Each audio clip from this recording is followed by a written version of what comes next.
إن الحمد لله نحمده ونستعينه ونستغفره ونعوذ بالله من شرور أنفسنا وسيئات أعمالنا من يهده الله فلا مضل له ومن يضلل فلا هادي له وأشهد أن لا إله إلا الله وحده لا شريك له وأشهد أن محمدا عبده ورسوله صلى الله عليه وعلى آله وصحابته أجمعين ومن تبعهم بإحسان إلى يوم الدين. Ikhwani fid din at-talabah dan para pendengar radio dakwah salafiyah rahimani wa rahimakumullah. Semoga Allah Subhanahu wa taala senantiasa mencurahkan rahmat-Nya kepada kita sekalian.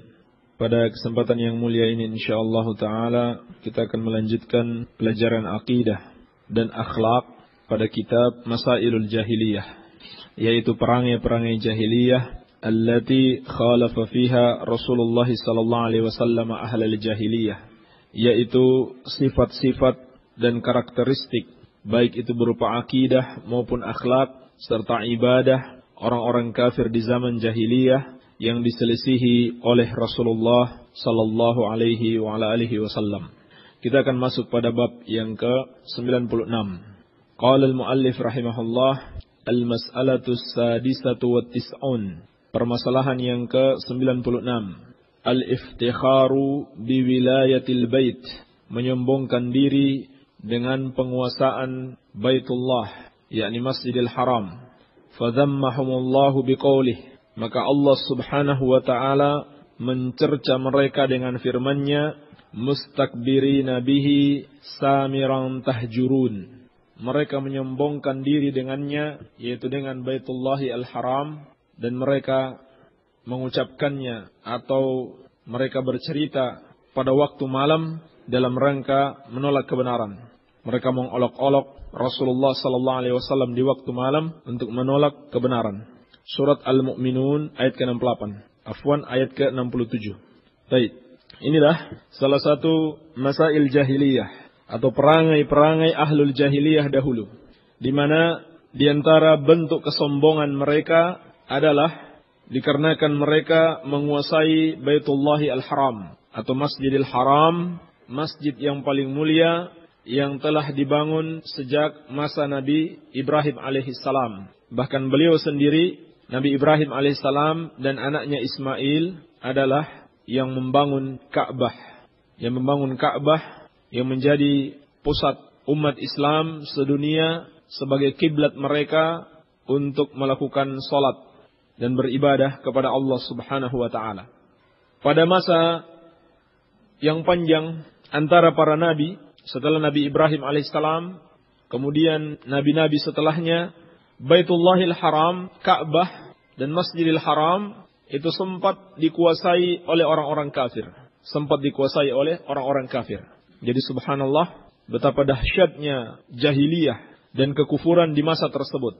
Kadang-kadang para nabi dan para pengikutnya yang mengurus Baitullahil Haram. Tetapi di masa terakhir sampai sebelum diutusnya Nabi Muhammad sallallahu alaihi wasallam, Baitullahil Haram, Ka'bah, Masjidil Haram itu dikuasai oleh orang-orang kafir. Apalagi di masa yang panjang antara Nabi Isa alaihi salam dan Nabi Muhammad sallallahu alaihi wasallam tidak diutus rasul padanya, sampai-sampai Ka'bah bukan lagi dijadikan pemurnian ibadah, tempat pemurnian ibadah kepada Allah Subhanahu wa taala. Malah dijadikan tempat kesyirikan. Tetapi di masa tersebut masih banyak orang yang datang berhaji ke sana, mewariskan agama Nabi Ibrahim alaihissalam, dan mereka menghormati orang-orang Yahudi pada waktu itu, orang-orang Nasrani pada waktu itu, dan juga yang mengikuti agama tauhid, agama Nabi Ibrahim alaihissalam. Mereka menghormati Baitullah, mereka menghormati Masjidil Haram. Lalu sayang sekali yang menguasai Baitullahil Haram adalah orang-orang Quraisy yang pada umumnya itu kafir kepada Allah Subhanahu wa taala. Maka tatkala Rasulullah sallallahu alaihi wasallam diutus kepada mereka untuk mengajak mereka mentauhidkan Allah Subhanahu wa taala dan meninggalkan kesyirikan, mereka tidak mau mengikuti ajaran beliau. Dan mereka merasa bahwasanya mereka itu lebih tinggi kedudukannya dari para rasul sallallahu alaihi wasallam dan para pengikut Rasul. Mereka merasa lebih tinggi kedudukannya dari Nabi Muhammad SAW dan para pengikutnya. Kenapa? Karena mereka kebetulan yang diserahi kepemimpinan Baitullahil Haram, yakni untuk mengurus Baitullah, membersihkannya, menjaganya, dan juga melayani para tamu-tamu yang datang untuk berhaji. Iya. Makanya mereka banggakan. Mereka banggakan. Di sini banyak sekali kesalahan yang mereka lakukan. Di antaranya bahwasannya berkhidmah kepada Baitullah, menjaganya, mengurusnya, itu adalah ibadah. Bukan sesuatu yang perlu dibanggakan. Memang sudah kewajiban. Iya. Oleh karena itu, tidak boleh seseorang membanggakan diri dengan ibadah yang dia lakukan. Karena juga belum tentu ibadahnya tersebut diterima oleh Allah Subhanahu wa ta'ala. Hatta seseorang itu sudah ikhlas dan sudah berusaha untuk ittiba, dia tidak bisa memastikan ibadah saya pasti diterima oleh Allah Subhanahu wa ta'ala. Apa yang perlu dibanggakan? Apa yang perlu dibanggakan kalau seseorang itu belum memastikan, tidak bisa memastikan bahwasannya ibadahnya itu diterima oleh Allah Subhanahu wa ta'ala. Dan biasanya orang-orang yang melakukan ini karena yang mereka inginkan hanyalah sana'un nas, sanjungan manusia kepada mereka, bukanlah murni karena Allah Subhanahu wa ta'ala. Ini kemudaratan yang pertama. Yang kedua, hal itu menghalangi mereka mengikuti kebenaran. Ini yang paling berbahaya. Mereka merasa bangga dengan kepemimpinan mereka terhadap Ka'bah dan terhadap Masjidil Haram. Bukan orang lain yang diserahi tugas untuk memakmurkan Ka'bah dan Baitul Haram. Maka hal ini membuat mereka sombong.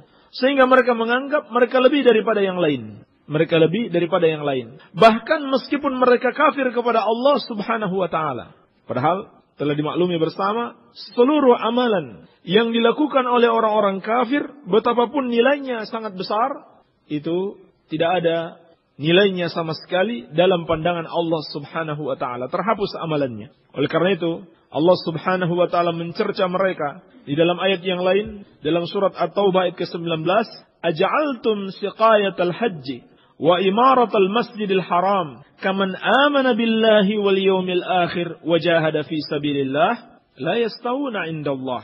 Kata Allah Subhanahu wa ta'ala, apakah kalian jadikan memberi minum kepada orang yang berhaji? Aja'altum siqayatal hajj.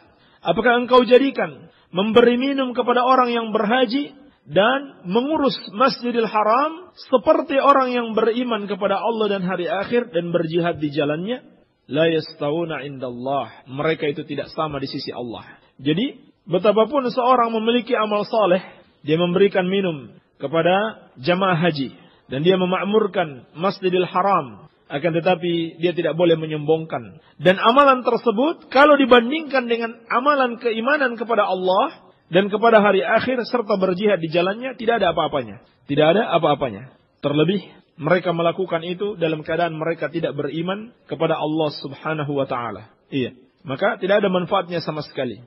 Ini celaan Allah Subhanahu wa ta'ala kepada orang-orang Quraisy yang menyombongkan diri karena mereka diserahkan kepengurusan Baitullah, Ka'bah, Baitullahil Haram, suatu rumah Allah, suatu masjid yang sangat Allah Subhanahu wa ta'ala cintai. Maka bagaimana lagi dengan orang-orang yang menyombongkan diri mengurus masjid-masjid tertentu yang bukan Masjidil Haram? Sombong, mentang-mentang jadi DKM atau pengurus masjid. Ketika mau diadakan kajian Ahlus Sunnah di situ dihalang-halangi. Mereka anggap mereka yang sudah lebih baik. Dan terlebih lagi, kalau ternyata yang mereka sombongkan itu bukan masjid. Apa? Kuburan. Kuburan keramat. Katanya dia itu kuncen. Apa kuncen? Juru kunci. Kuburan keramat. Atau juru kunci gunung tertentu. Gunung itu gak perlu juru kunci. Kuburan-kuburan juga gak perlu juru kunci. Semua kuburan sama. Menyombongkan diri dengan sesuatu yang tidak ada kemuliaannya dalam pandangan Allah Subhanahu wa ta'ala. Iya.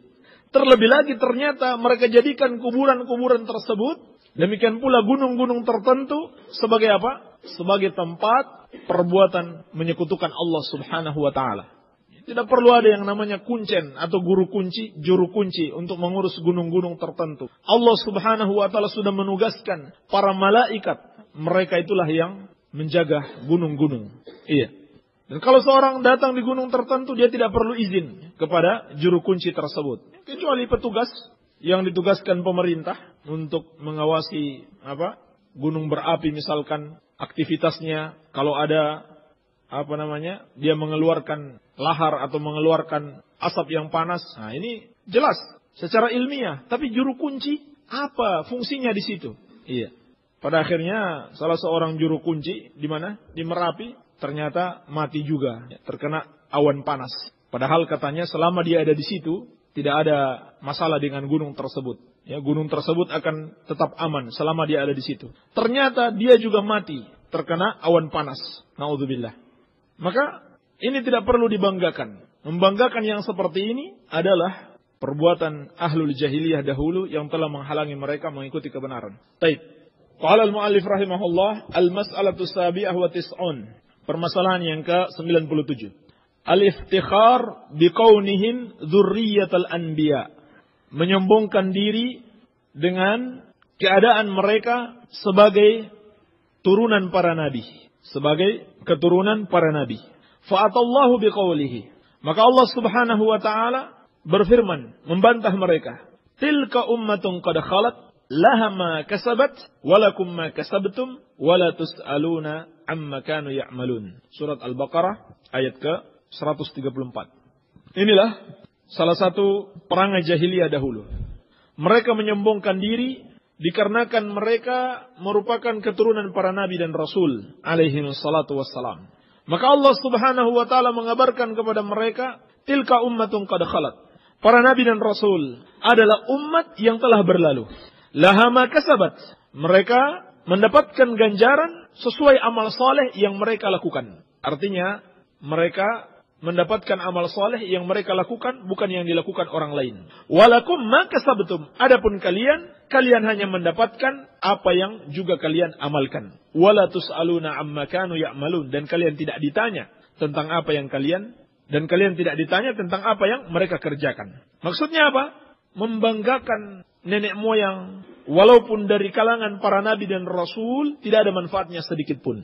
Tidak ada manfaatnya sedikit pun, sebab amalan para nabi dan rasul tidak ada pengaruhnya bagi kita. Tidak menambah pahala dan ganjaran untuk kita. Amalan nenek moyang kita, walaupun dari kalangan nabi dan rasul, tidak ada pengaruhnya sama sekali. Dan juga firman Allah Subhanahu wa taala, wa allaysa lil insan illa ma sa'a.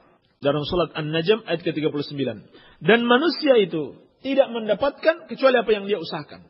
Jadi tidak perlu membanggakan kalau seorang itu keturunan para nabi dan rasul, apalagi hanya keturunan keraton yang tidak ada mulianya sedikit pun dalam pandangan Allah Subhanahu wa taala. Terserah mau darah biru, darah merah, darah hijau, sama sekali tidak ada manfaatnya di sisi Allah Subhanahu wa taala. Yang menentukan seseorang dalam pandangan Allah adalah keimanan dan ketakwaannya kepada Allah Subhanahu wa taala. Adapun membanggakan sebagai keturunan para nabi dan rasul, ini adalah sifat ahlul jahiliyah dahulu. Bahkan lebih dari itu, orang-orang Yahudi mengatakan sebagaimana Allah kabarkan dalam surat Al-Maidah ayat ke-18, wa qalatil yahudu wan nasara nahnu abna'ullahi wa ahibba'uh. Dan orang-orang Yahudi dan Nasrani itu mengatakan, kami adalah anak-anak Allah dan kecintaannya Allah Subhanahu wa taala. Maka Allah membantah mereka, "Qul falima yu'adzibukum bidzunubikum bal antum basharun."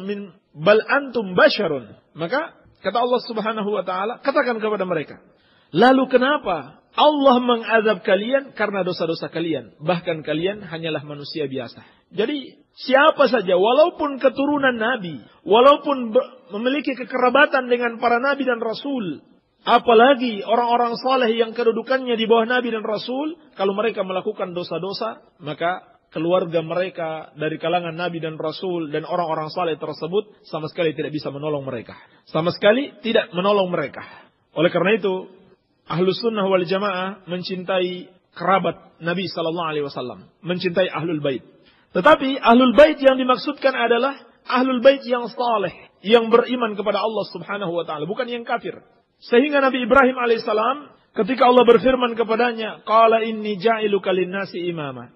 Allah katakan, sesungguhnya aku akan menjadikan engkau sebagai imam bagi manusia. Apa kata Nabi Ibrahim? Qala wa min dzurriyyati. Ya Allah, jadikanlah imam juga dari keturunanku. Maka Allah Subhanahu wa taala mengatakan kepada beliau, qala la yanalu ahdi dzalimin, bahwasanya tidak akan mendapatkan janjiku orang-orang yang zalim. Jadi bukan keluarga Nabi dari kalangan orang-orang yang zalim. Ini menunjukkan apa?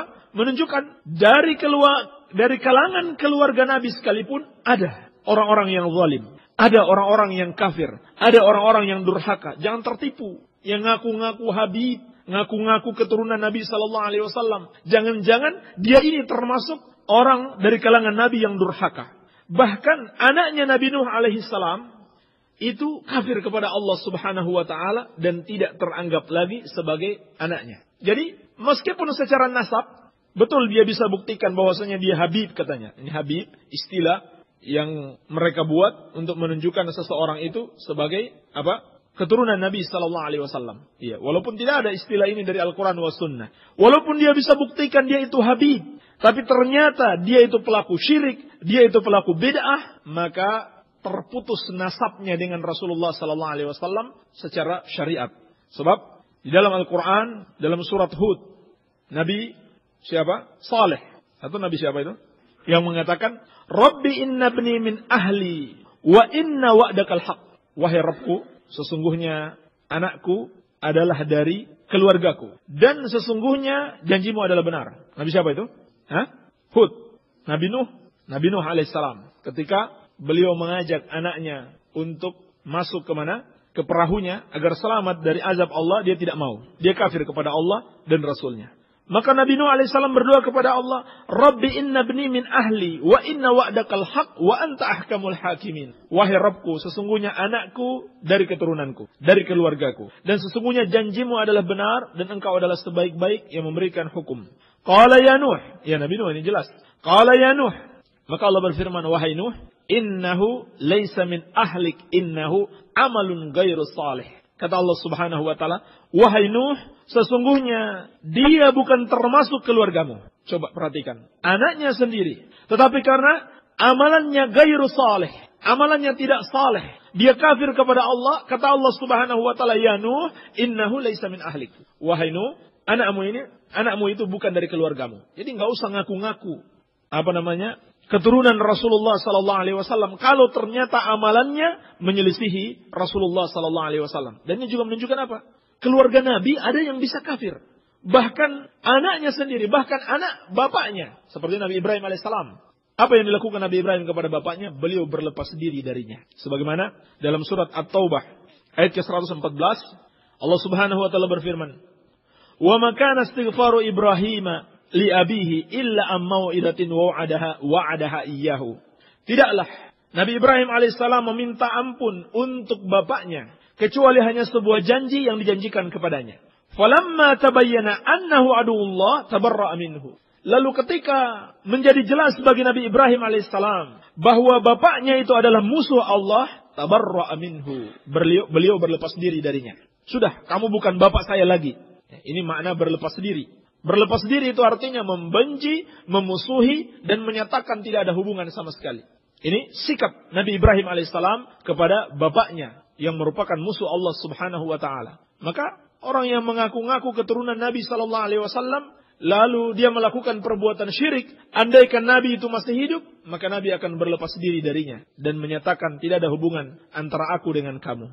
Dan lebih tegas lagi, sebagaimana yang diceritakan oleh Abu Hurairah radhiyallahu anhu dalam hadis riwayat Bukhari dan Muslim. Ketika turun firman Allah Subhanahu wa taala, "Wa anzir ashiratakal aqrabin." Dalam surat Al-Hijr ayat ke-214. Allah Subhanahu wa taala memerintahkan nabinya, "Wa anzir ashiratakal aqrabin." Dan berilah peringatan kepada kerabatmu yang paling dekat. Ini subhanallah, Allah perintahkan nabinya untuk memberikan peringatan kepada siapa? Kepada keluarga beliau sendiri. Sebab kekerabatan mereka dengan Rasul tidak ada manfaatnya sama sekali kalau mereka tidak beriman kepada Allah. Maka setelah perintah ini, Nabi SAW mulai menyeru kaumnya satu persatu. Beliau bersabda, "Ya ma'syara Quraisy, ishtaru anfusakum la ughni ankum minallahi syai'a." Wahai orang-orang Quraisy, selamatkan diri-diri kalian sendiri, yakni dengan beriman dan beramal saleh. La ughni ankum minallahi syai'a. Aku tidak bisa menyelamatkan kalian dari azab Allah sedikit pun. Ya Abbas ibn Abdul Muttalib, la ughni anka minallahi syai'a. Wahai Abbas bin Abdul Muttalib, ini paman Rasul sallallahu alaihi wasallam, saya tidak bisa menyelamatkan sedikit pun engkau dari azab Allah Subhanahu wa taala. Ya Safiyata, ammata Rasulillah, la ughni anki minallahi syai'a. Wahai Safiyah, bibi Rasulullah, saya tidak bisa menyelamatkan engkau dari azab Allah sedikit pun. Ya Fatimah binti Muhammadin, salini min mali ma syi'ti, la ughni anki minallahi syai'a. Wahai Fatimah, anaknya Muhammad, minta hartaku yang kamu inginkan. Aku hanya bisa memberikan harta kepadamu, tetapi aku tidak bisa menyelamatkanmu dari azab Allah Subhanahu wa taala sedikit pun. Jadi, seharusnya yang diusahakan seseorang, yang dikedepankan di dalam hidupnya adalah iman dan amal soleh. Bukanlah dia membanggakan kekerabatan dia dengan para nabi dan rasul alaihi wassalatu wassalam. Sebab kekerabatan dia dengan para nabi dan rasul tidaklah akan bisa menolongnya dari azab Allah Subhanahu wa taala sedikit pun. Iya.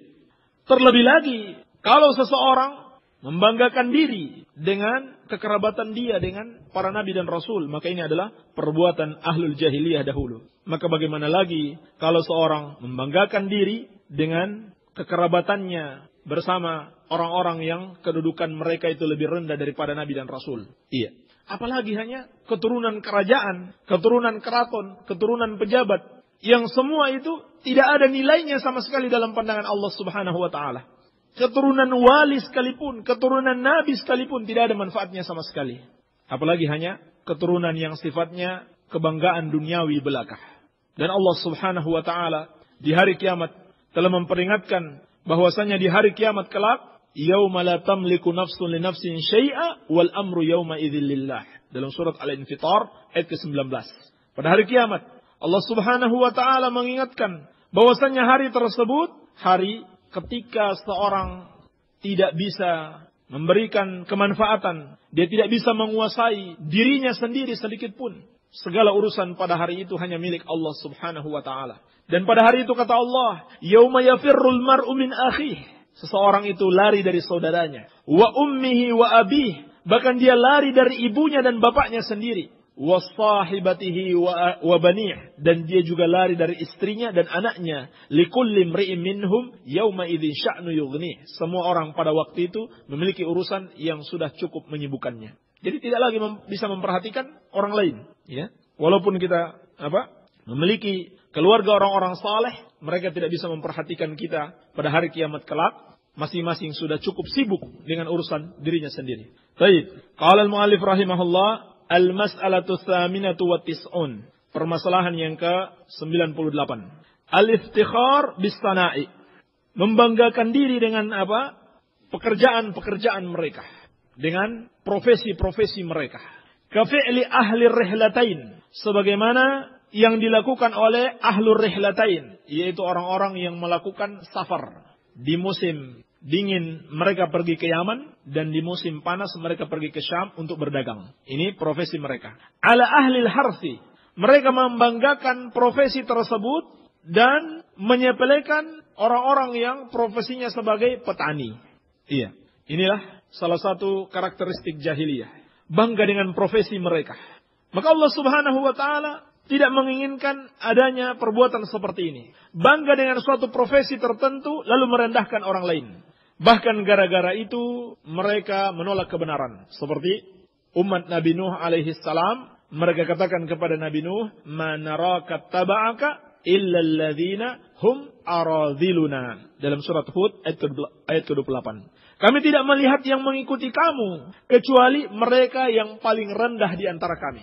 Yang ekonominya paling rendah, yang profesinya tidak bergengsi, itu yang mengikuti Nabi Nuh alaihissalam. Sehingga orang-orang yang merasa mereka itu punya pekerjaan yang lebih layak, mereka punya profesi yang bagus, penghasilan besar, mereka tidak mau mengikuti Nabi Nuh alaihissalam. Sampai mereka mengatakan, anu'minu laka wattaba'akal ardhalun, dalam surat Asy-Syu'ara ayat ke-111. Apakah kami harus beriman kepadamu, sedangkan yang mengikuti kamu adalah orang-orang rendahan?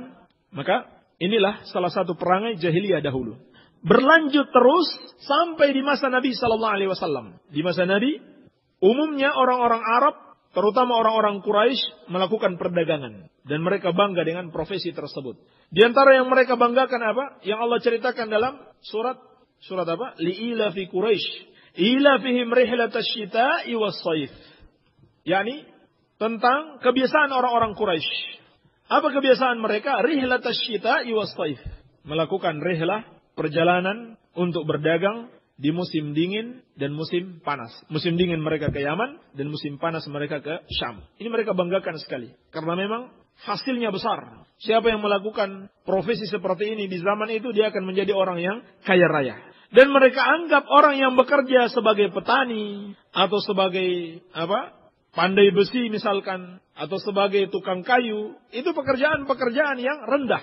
Pekerjaan-pekerjaan yang rendahan. Maka dalam banyak hadis Nabi SAW telah mengingatkan hal ini. Bahwasannya pekerjaan apapun, profesi apapun, asal halal, itu bagus. Itu baik. Bahkan yang terbaik adalah apabila seorang bisa makan dengan hasil pekerjaan yang dilakukan oleh tangannya. Sebagaimana dalam hadis Al-Miqdam yang diriwayatkan Al-Imam Al-Bukhari, Nabi SAW bersabda, "Ma akala ahadun ta'aman qat khairun khairan min an ya'kula min amali yadihi." Tidaklah ada satupun makanan yang lebih baik yang dimakan oleh seseorang dari apa yang dia kerjakan oleh tangannya. Ini makanan yang terbaik. Seorang mengerjakan sesuatu dengan tangannya, kemudian dia jual, atau hasilnya dia bisa makan, maka ini adalah makanan yang terbaik. Dan beliau bersabda, "Wa inna nabiyallahi Dawud alaihi salam kana ya'kulu min amali yadihi." Dan sesungguhnya Nabi Daud alaihi salam itu makan dari pekerjaan yang dihasilkan oleh tangannya. Ini yang terbaik. Demikian pula dalam riwayat Muslim dari Abi Hurairah radhiyallahu anhu, Nabi sallallahu alaihi wasallam mengabarkan kepada kita, "Kana Zakaria alaihi salam najjara." Adalah Nabi Zakaria alaihi salam adalah seorang tukang kayu. Nabi Zakaria alaihi salam adalah seorang tukang kayu. Sehingga sangat tercela kalau kita merendahkan seseorang karena profesinya. Nabi sallallahu alaihi wasallam juga telah mengingatkan dalam hadis Abu Hurairah radhiyallahu anhu yang diriwayatkan al-Imam Tirmidzi, "Bihasabi imri'in minasyarr ay yahtakira akhahul muslim." Cukuplah seorang itu dianggap orang yang jelek, orang yang buruk apabila dia merendahkan saudara muslimnya. Iya. Merendahkan dalam bentuk apa saja. Apakah karena pekerjaan yang tidak terhormat? Tidak terhormat dalam artian pandangan masyarakat, bukan pandangan syariat. Karena pekerjaannya penghasilannya sedikit, atau pekerjaannya berat, pekerjaannya orang-orang yang tidak membutuhkan ijazah yang tinggi, maka ini adalah sebuah keburukan kalau sampai kita menjelek-jelekan mereka hanya karena hal tersebut. Iya. Dan yang lebih parah lagi, parahnya ini melebihi apa yang dilakukan oleh ahlul jahiliyah di masa tersebut. Ahlul jahiliyah masih membanggakan pekerjaan mereka ini pekerjaan yang halal, berjualan di musim dingin dan musim panas, melakukan safar untuk berjualan. Lebih parah lagi di zaman ini ada orang-orang yang bangga dengan pekerjaan yang haram. Banyak sekali bentuk pekerjaan yang haram, mulai dari bentuk kesyirikan sampai kebid'ahan sampai kemaksiatan. Dalam bentuk kesyirikan misalnya, dia menjadi pemimpin orang-orang yang melakukan perbuatan syirik, melakukan tur, pekerjaannya itu. Cuma dia berkedok sebagai kiai, berkedok sebagai ustadz. Tapi pekerjaan intinya memimpin mereka melakukan tur, datang di kuburan-kuburan keramat untuk berdoa kepada penghuni kubur tersebut. Atau dia yang menjadi juru kunci di kubur tersebut. Setiap orang datang di kuburan tersebut kasih sedekah kepada dia. Sudah ada kotak sumbangan di situ, dia sudah sediakan, maka mereka para pelaku kesyirikan ini yang berdoa kepada penghuni kubur akan menyumbangkan sejumlah harta kepadanya. Ini pekerjaan syirik dan dia bangga dengan hal tersebut. Iya. Atau perbuatan bid'ah, jadi penceramah, bukan dakwah yang dia inginkan, tetapi dia inginkan itu sebagai suatu profesi yang dapat menghasilkan uang. Jadi penceramah, terserah yang mengajak ceramah apakah dalam suatu kegiatan yang di situ ada kesyirikan atau kegiatan bid'ah, semuanya dia datangi. Asal dapat amplop tebal. Habis ceramah dapat amplop tebal dan dia bangga dengan hal tersebut. Dalam kemaksiatan, orang-orang yang kerja di bank, naudzubillah. Mungkin di masyarakat, sebagian masyarakat merasa bangga kalau anaknya kerja di bank. Kalau calon menantunya itu orang bank. Kenapa? Karena gajinya besar. Apalagi kalau dia pemimpin, manajer di bank tersebut. Sudah pasti gajinya besar dan dia diberikan fasilitas-fasilitas berupa mobil dinas, rumah dinas dan lain sebagainya. Dan mereka bangga dengan hal tersebut. Padahal Nabi SAW bersabda, atau kata Jabir bin Abdullah radhiyallahu taala anhu dalam riwayat Muslim, la'ana Rasulullah SAW akilar riba wa mukilahu wa katibahu wa syahidaihi wa qalahum sawa. Nabi SAW melaknat orang yang makan riba, yang memberi makan, dan juga yang menuliskan transaksi riba. Ini apa kalau bukan pekerjaan pegawai bank yang menulis transaksi riba? Dan yang menjadi saksinya, kata Nabi SAW, kulluhum sawa, mereka semua sama. Dilaknat oleh Rasulullah SAW. Tapi hari ini, subhanallah, dianggap sebagai pekerjaan yang bergengsi. Iya. Maka ini sebetulnya sifat-sifat ahlul jahiliyah, bahkan lebih parah daripada ahlul jahiliyah dahulu. Taib. Inilah beberapa permasalahan jahiliyah yang bisa kita sampaikan. Semoga kita dapat menghindari perilaku-perilaku jahiliyah yang tidak terpuji ini. Ada beberapa pertanyaan yang masuk. Ustadz, adakah dalil sunnah yang menjelaskan perbedaan posisi tangan musalli atau orang yang sholat saat berdiri sebelum ruku dengan berdiri sesudah ruku? Dalil mana yang lebih rajih? Sebagaimana yang kita jelaskan kemarin pada pelajaran fikih, yang kita rajihkan insyaallah ta'ala adalah pendapat Imam Ahmad rahimahullah, bahwasannya seseorang itu mukhayyar. Ini ketika dalam posisi i'tidal, ketika dia bangkit dari ruku, dia itu mukhayyar, mau meletakkan tangannya seperti semula, yaitu bersedekap di atas dada, ataukah dia mau melepaskan ke bawah. Sebab tidak adanya dalil yang sharih, tidak adanya dalil yang sahih was-sharih di dalam permasalahan ini. Sehingga seseorang itu mukhayyar, boleh-boleh saja. Sehingga termasuk kesalahan kalau ada yang berpendapat seperti pendapat Syekh Al-Albani rahimahullah, termasuk kesalahan yaitu membid'ahkan yang meletakkan kembali di dadanya. Baik. Adapun sebelum ruku, maka tidak diragukan lagi, sunnahnya adalah meletakkan di dada sebagaimana hadis-hadis yang sahih. Apakah boleh memelihara ikan di dalam rumah seperti akuarium? Bukankah ikan makhluk bernyawa atau makhluk hidup? Boleh insyaallah ta'ala, sepanjang ikan itu tidak dizalimi, dalam artian diberi makan, diberi makanannya yang cukup sehingga dia bisa terus hidup. Adapun masalah dia makhluk bernyawa atau makhluk hidup, maka tidak apa-apa. Yang dilarang adalah gambar bernyawa, bukan yang betul-betul masih hidup. Yang dilarang adalah gambar bernyawa, bukanlah hewan piaraan. Tidak masalah insyaallah ta'ala selama hewan tersebut diperlakukan dengan baik, tidak dizalimi. Dan sangat berbahaya sekali kalau kita memelihara hewan, kemudian kita tidak memberi makannya sampai kemudian dia mati. Di dalam As-Sahih dari Abdullah bin Umar radhiyallahu ta'ala anhuma diceritakan, udzibat imra'atun fi hirratin sajanatha hatta matat, fadakhalat biha an-nar wala hiya at'amatha wala saqatha idh habasatha wala hiya tarakatha ta'kulu min hashashil ard. Ada seorang wanita diazab karena seekor kucing, di mana dia mengurung kucing tersebut sampai mati, maka dia masuk neraka. Dia tidak memberi kucing tersebut makan, tidak pula memberi minum, dia mengurungnya dan dia tidak membiarkannya makan sendiri. Artinya dia cari makan sendiri dari makanan-makanan yang ada di bumi. Baik. Dan mungkin sebagai faedah saya ceritakan bahaya memelihara anjing. Kalau memelihara anjing hukumnya haram. Baru-baru ini kejadian, ada orang kafir memelihara anjing di rumahnya berapa ekor? 9 ekor, nggak tanggung-tanggung.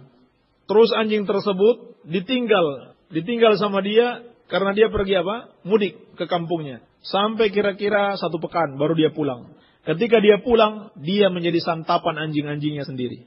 Mati sudah langsung. Dari 9 ekor itu tinggal 7 ekor, yang 2 sudah mereka santap. Akhirnya begitu dia datang, dia yang jadi santapan pertama. Baik. Ini bahaya memelihara anjing. Dan ini hukumnya haram memelihara anjing, kecuali anjing yang digunakan untuk menjaga pertanian, misalkan dari serangan-serangan pencuri atau binatang-binatang buas yang lain. Baik. Assalamualaikum Ustaz. Waalaikumsalam. Mohon diulang hadis yang menerangkan 3 golongan dimurkai Allah. Yang ke-1 aku kurang menyimak. Terima kasih. Hadis tentang 3 golongan yang dimurkai Allah. Nabi SAW bersabda, abghadun nasi ilallah thalathatun. Manusia yang paling dimurkai Allah ada 3. mulhidun fil haram, orang yang berbuat dosa atau berbuat penyimpangan di tanah haram, tanah suci, di Makkah atau di Madinah. Wa mubtagin fil Islam sunnatal jahiliyah, dan orang-orang yang suka mengamalkan di dalam Islam perkara-perkara jahiliyah. Apakah itu kesyirikan, ataupun kebid'ahan, ataupun kemaksiatan yang biasa dilakukan oleh orang-orang jahiliyah dahulu. Wa mutallibi damin mri'in bighairi haqqin liyuhriqa damahu, dan seorang yang menuntut darah seseorang tanpa hak agar dia dapat menumpahkan darahnya. Artinya orang yang membunuh seseorang tanpa hak. Baik, Pak Ustadz, apakah disunahkan sholat 2 rakaat pada malam pertama pernikahan? Mohon penjelasannya dalam melakukannya. Diriwayatkan dengan sanad yang sahih dari sebagian sahabat seperti yang disebutkan Asy-Syaikh Al-Albani rahimahullah dalam kitabnya Adabuz Zifaf. Adab Az-Zifaf. Beliau menyebutkan beberapa asar dari salaf, yaitu dari Ibnu Mas'ud radhiyallahu taala anhu dan yang lainnya. Demikian pula Abu Dzar dan Hudzaifah, para sahabat yang terkenal, mereka memerintahkan orang yang baru menikah itu untuk sholat 2 rakaat. Untuk sholat 2 rakaat. Jadi bukan malam pertama ya, baru menikah dan dia baru menemui istrinya. Yang pertama dia lakukan adalah sholat 2 rakaat. Sholat 2 rakaat bersama-sama. Kalau istrinya tidak lagi haid, maka sholat bersama. Ini ada riwayat-riwayat dari para sahabat.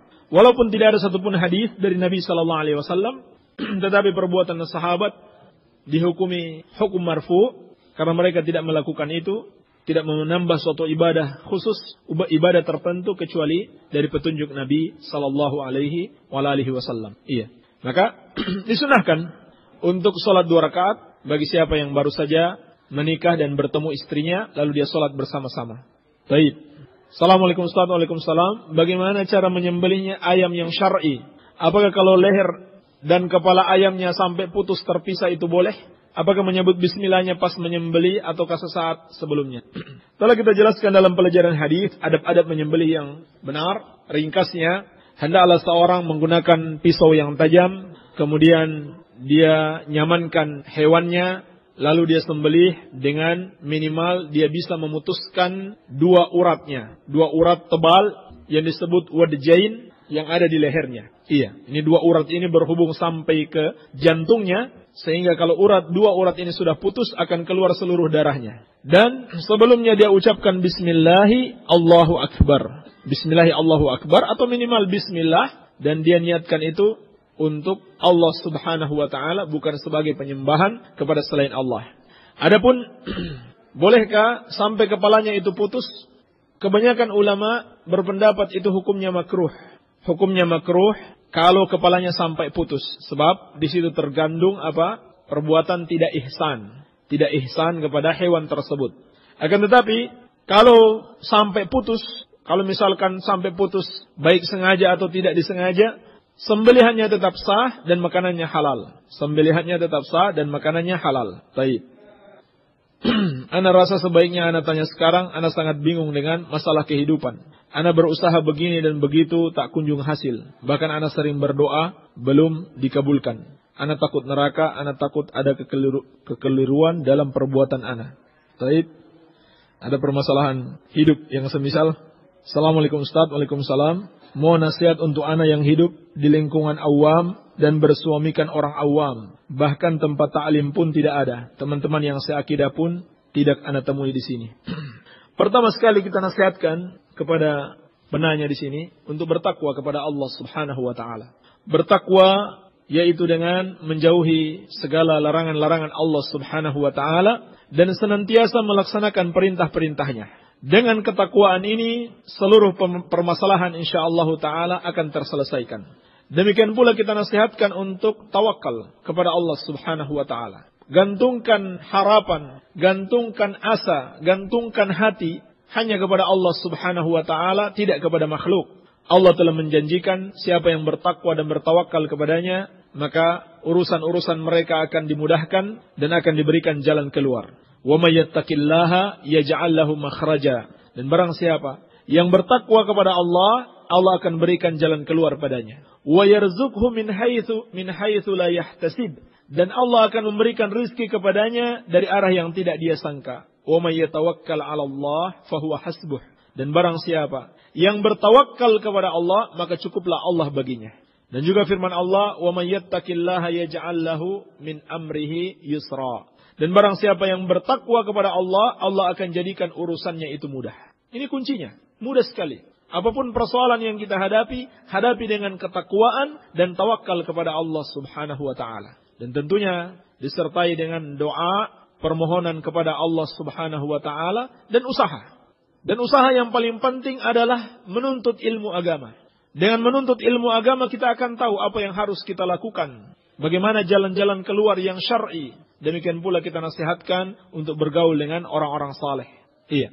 Adapun tinggalnya seseorang di lingkungan yang awam, maka hendaklah dia tetap bertakwa kepada Allah Subhanahu wa taala, dan kalau dia bisa usahakan untuk pindah dari lingkungan yang buruk. Kalau lingkungan itu adalah lingkungan yang buruk, dan kalau dia khawatir dia akan terpengaruh dan dia tidak bisa berdakwah, justru khawatirnya dia akan terdakwah, maka hendaklah dia berusaha untuk pindah di tempat yang lebih baik, di kampung yang lebih baik, berteman dengan orang-orang yang saleh, dan meninggalkan pergaulan dengan orang-orang yang suka berbuat maksiat. Ustaz, bagaimana sikap istri terhadap suami yang tidak sholat, suka bermaksiat, dan sampai berzina? Bolehkah istri mendiamkan suami karena sudah capek menasihati suami? Mohon nasihatnya Ustaz. Pertama sekali kita katakan, hendaklah berusaha semaksimal mungkin untuk menasihati suami. Baik menasihati secara langsung maupun tidak langsung, mungkin dengan memberikan sebuah buku yang bisa dia baca, atau memperdengarkan ceramah agama, atau mendatangkan seorang dai, seorang ustadz untuk menasihatinya, atau meminta tolong kepada orang tuanya sendiri untuk menasihati dia. Baik, ini yang pertama sekali. Yang kedua, kalau dia sudah nampaknya tidak mau dinasihati, tidak bisa dinasihati, dalam keadaan dia terus-menerus melakukan perbuatan tersebut, maka wajib minta cerai. Wajib minta cerai. Di sini disebutkan, pertama, suaminya meninggalkan sholat. Meninggalkan sholat ini termasuk kekufuran. Dan tidak halal seorang wanita muslimah bersama dengan para pelaku kekufuran. Karena Allah Subhanahu wa ta'ala berfirman, "La hunna hillul lahum, wa lahum yahilluna lahunna." Mereka itu, orang-orang kafir, tidak halal bagi mereka, bagi para wanita muslimah. Demikian pula wanita muslimah tidak halal bagi mereka. Adapun apabila dia melakukan perzinahan, maka ini juga termasuk sebab yang mengharuskan seorang istri itu minta cerai. Demikian pula sebaliknya, seorang suami, kalau istrinya sampai berzina, dia harus diceraikan, kecuali dia bertobat. Sebab Allah Subhanahu wa ta'ala berfirman, "Az-zani la yankihu illa zaniyah." Seorang pezina itu tidaklah menikahi kecuali pezina juga. Au musyrikah, atau seorang wanita musyrikah. Wa zaniyatu la yankihuha illa zanin au musyrik. Demikian pula wanita pezina, tidak ada yang pantas menikahinya kecuali seorang pezina pula atau seorang musyrik. Wa hurrima dzalika 'alal mu'minin, dan menikahi para pezina itu diharamkan atas orang-orang yang beriman. Maksudnya apa? Kalau belum nikah jangan menikahi pezina, dan kalau sudah menikah harus diceraikan. Ini makna ayat ini. Menikahi para pezina itu haram hukumnya atas orang-orang yang beriman. Kalau misalkan dia tidak mau menceraikan, maka dibawa ke pengadilan. Kalau pengadilan memutuskan kalian sudah cerai, maka tidak perlu lagi dia menunggu dia menceraikan atau tidak. Iya. Maka ini yang harus dilakukan kalau sudah nasihat tidak mempan sama sekali. Yang terakhir, Assalamualaikum Pak Ustaz. Waalaikumsalam. Ketika sholat dan berwudu, saya berniat pakai bahasa Jawa. Bagaimana hukumnya? Dan tolong dijelaskan bagaimana berwudu yang sempurna. Berniat itu sendiri, walaupun pakai bahasa Indonesia, itu sudah termasuk bid'ah. Termasuk mengada-ngada di dalam agama. Apalagi kalau pakai bahasa Jawa, maka bid'ahnya bertambah lagi. Iya. Atau bahasa selain bahasa Arab. Iya. Maka ini bid'ah. Tidak ada contohnya dari Rasulullah SAW. Adapun berwudu yang sempurna secara ringkas, dijelaskan dalam hadis-hadis yang sahih. Pertama sekali seorang berniat di dalam hati. Berniat di dalam hati. Tidak perlu dia lafazkan. Baik dilafazkan dalam hati maupun dilafazkan dengan lisan. Orang yang bermaksud melakukan suatu ibadah, itu maknanya dia sudah berniat. Kemudian dia mengucapkan bismillah, lalu mencuci dua tangannya sampai ke pergelangan tangan sebanyak 3 kali. Ini yang disunnahkan. Lalu berkumur-kumur dan menghirup air ke hidung dengan 1 cidukan. yakni 1 cidukan sekali mengambil air, sebagian masuk ke mulut, sebagian lagi dihirup ke hidung sebanyak 3 kali. Lalu mengusap wajah sebanyak 3 kali. Dan dipastikan seluruh wajah itu terkena air. Kalau seorang memiliki jenggot yang lebat, disunahkan dia untuk menyela-nyelai jenggotnya dengan air. Kemudian mencuci tangannya 3 kali sampai ke siku. Dan dipastikan itu siku terkena air. Sering kita lihat orang-orang berwudu, sikunya itu tidak basah. Pastikan sikunya itu basah. Kanan dahulu 3 kali, kemudian kiri 3 kali. Dan kurang tepat, ada sebagian melakukan kanan sekali, kiri sekali, kemudian kanan sekali, kiri sekali. Tapi kanan 3 kali, kemudian kiri 3 kali. Kemudian mengusap kepalanya. Dan bedakan mengusap dengan mencuci. Mengusap itu cukup tangan dibasahkan, kemudian diusap ke kepala. Bukan menyiramkan air padanya. Dan cukup dilakukan 1 kali. Salah kalau dilakukan mengusap kepala itu 2 kali atau 3 kali. Cukup 1 kali. Hadis-hadis Nabi SAW menunjukkan mengusap kepala itu hanya 1 kali. Cara mengusap kepala dengan menggunakan 2 tangan yang sudah dibasahkan. Kemudian diusap dari bagian depan, diusap terus sampai bagian belakang. Lalu kembali lagi diusap ke depan. Lalu kemudian setelah itu mengusap 2 telinga tanpa mengambil air yang baru. Dan mengusap 2 telinga adalah dengan menggunakan 2 jari. Jari telunjuk untuk mengusap bagian dalam dan jari ibu untuk mengusap bagian luar. Dan pastikan semua bagian telinga itu terusap. Iya. Setelah itu baru kemudian mencuci kaki sampai ke mata kaki. Dan pastikan mata kaki serta tumit itu basah. Pastikan betul-betul mata kaki, tumit, jari-jari dan semua bagian kaki itu basah. Iya. Sebab Nabi SAW pernah melihat sebagian orang berwudu dan tumitnya tidak basah, beliau bersabda, "Wailunil aqabi minan nar." Celaka, mata kaki mereka itu akan diazab di neraka. Demikian pula Nabi SAW pernah melihat seseorang sholat, di kakinya ada bagian yang tidak basah hanya sebesar kuku. Lalu Nabi SAW memerintahkan dia untuk berwudu kembali dan sholat lagi. Artinya apa? Wudunya tidak sah, dan karena wudunya tidak sah, sholatnya juga tidak sah. Kemudian setelah itu, baru kemudian membaca doa setelah berwudu dengan doa-doa yang diajarkan oleh Rasulullah SAW. Ini yang bisa kita sampaikan, semoga ada manfaatnya. Subhanakallahumma bihamdika, asyhadu an la ilaha illa anta, astaghfiruka wa atubu ilaik. Wa sallallahu ala nabiyyina Muhammadin wa alihi wasallam. Wa akhiru da'wana anil hamdulillahi rabbil alamin.